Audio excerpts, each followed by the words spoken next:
free movement of people in Schengen area, common achievements in the areas of border management and internal security have become one of the most tangible symbols of European integration, a piece of Europe that every one of us can enjoy.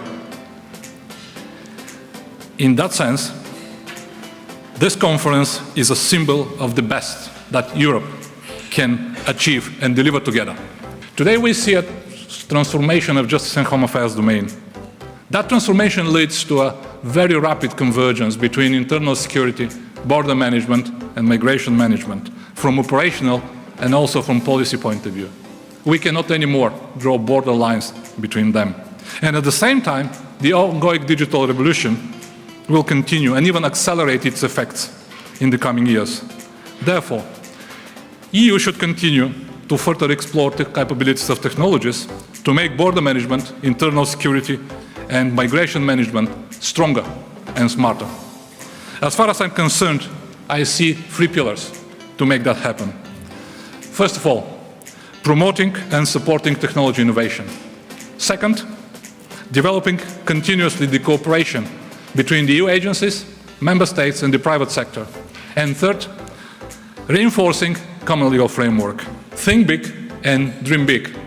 Use the opportunity to share experiences and ideas between each other, because this is the best way to develop the adequate responses of the challenge that we face today, but at the same time to prepare all of us for the challenges of tomorrow. It is becoming more and more difficult to rely on traditional means of border control to ensure an uninterrupted flow of travelers across the border on the one hand, and the same or even better levels of security on the other. The evolution in travel needs and habits puts a great deal of pressure on our traveler processing capabilities, a situation further complicated by ongoing and emerging security threats around the European Union. We therefore have to ask ourselves a critical question. How is it possible to facilitate the journey of a growing number of travelers while simultaneously improving the detection and identification of people who may be a risk to the EU's internal security, or indeed people who could be at risk of abuse through smugglers or traffickers themselves? We speak a great deal about individual systems and databases, but for us to truly exploit the potential that new technologies have to offer, these systems have to be able to speak to each other. This is the essence of interoperability. Interoperability would also take us much closer to filling the information gaps that are currently undermining the quality of the decisions we are taking about people crossing our borders in our own interest and also their interest. If there is one area when looking at the many challenges on the interior affairs fronts where there is a very, very strong expectations in Europe, and this from all member states at all levels, it is really to professionalize and to further Europeanize our border management. And this is an area where you will have seen over the last years quite dramatic developments. Dramatic developments in the sense of codifying a number of obligations at our borders, professionalizing the way we actually do manage the border procedures with systematic checks being introduced everywhere, but also immense efforts in order to pool additional resources together, pool resources at the European Union level, resources in terms of people, staff to be deployed at the borders, resources in terms of equipment being made available to border guards, but also resources in terms of developing new solutions and new systems. Speaking as a responsible for ICT in the Ministry of Interior of Austria, what is the impact of especially interoperability on a pure national level?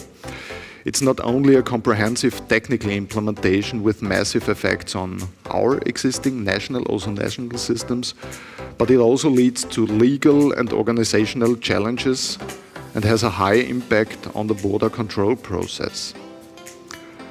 For the end users we are talking about, the national workflow processes need to be very clear and very easy to understand. The end user must be able to make decisions in a short time and with a high quality. So interoperability for me is all about having the right information at the right time in the right place. And this information has to be unique, secure, reliable, and trustworthy. From my point of view, for the police officer, we have to provide a very accessible interface with actionable and direct information, and in the background we have to work more just to fill all the gaps that we have in the different databases, in the different systems, in order to make sure that this action is taken based on solid grounds of the information available we have at this time. This is not about tomorrow, it's about today. So we have to work every single day on this work. The proposal from the Commission regarding interoperability is a reality. Mr. Onidi has stressed that the phase of discussion are over, so we have a clear vision where we're going to reach, where we're going to go, and we have to start discussion about the implementation of all these systems. We need to work on realities. We need to work on delivering these systems in order to make sure that in 2 years' time only, 2021 is almost there, we have already all these systems up and running in order to make sure that the interoperability is a reality. So I feel that I will share as well with you that in our day-by-day work, we are making this happen. We will have more information, we will have more systems for a more reliable identification security screening. And it's all about not having more data. It's about making a better decision. But there is also that aspect which was mentioned earlier also. We will have a more complex environment.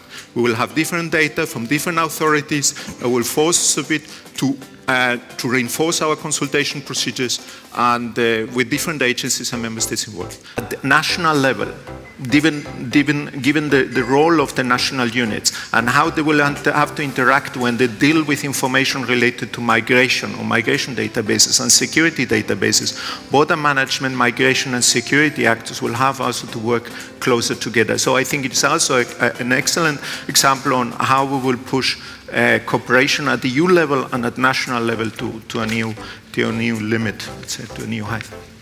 We need better quality information. We need this information to be linked.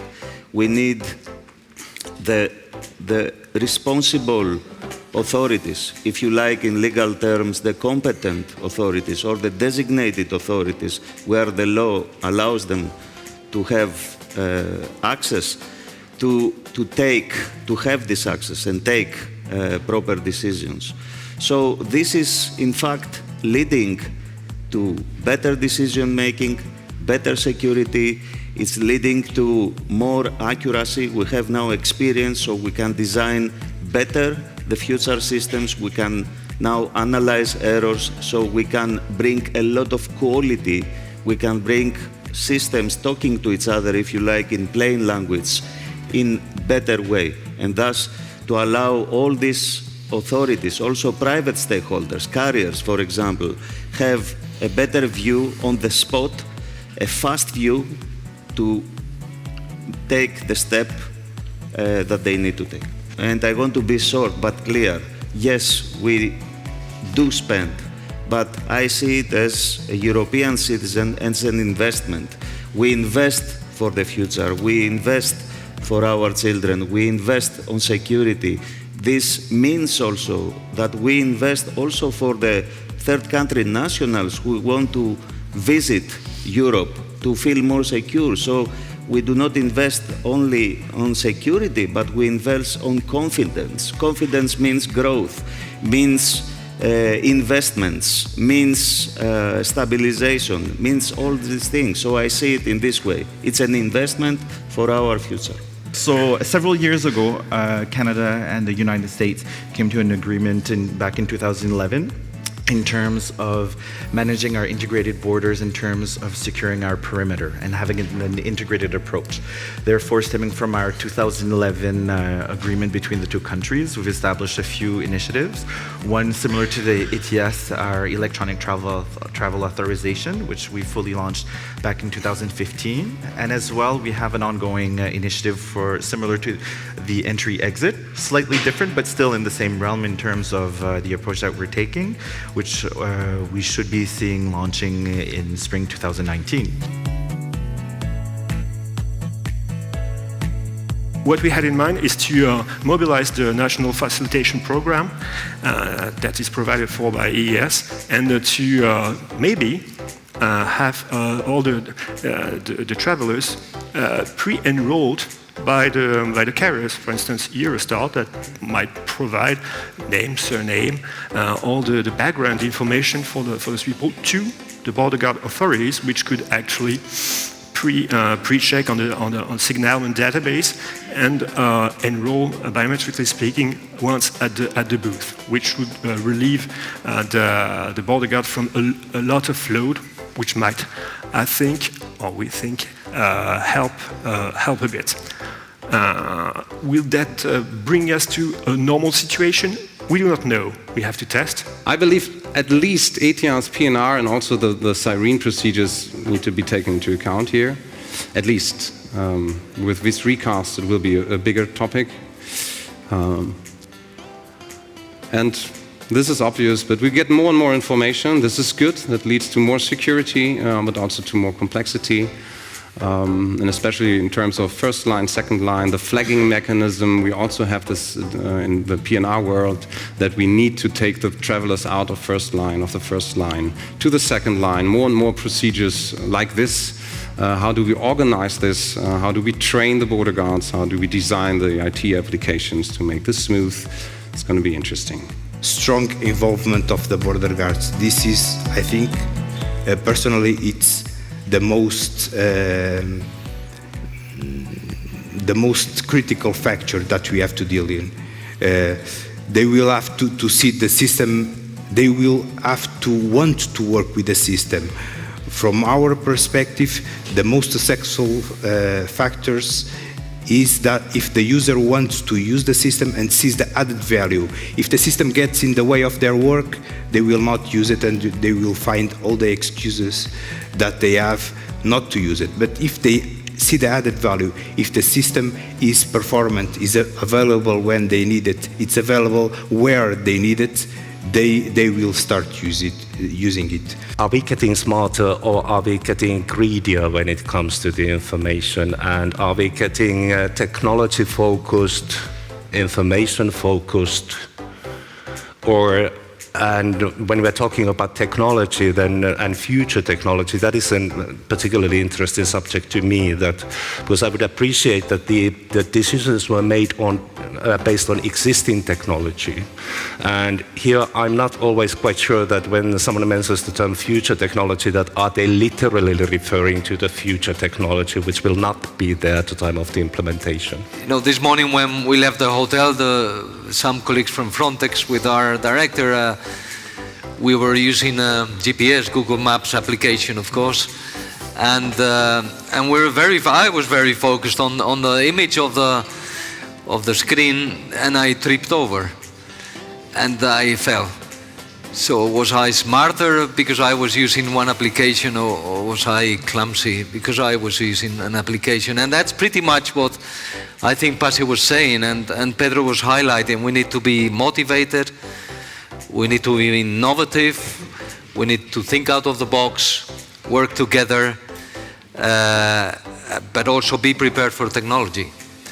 And currently the level of preparedness is something that we need to step up on. And indeed, I can confirm that the agencies and Frontex are highly committed to work with you hand in hand.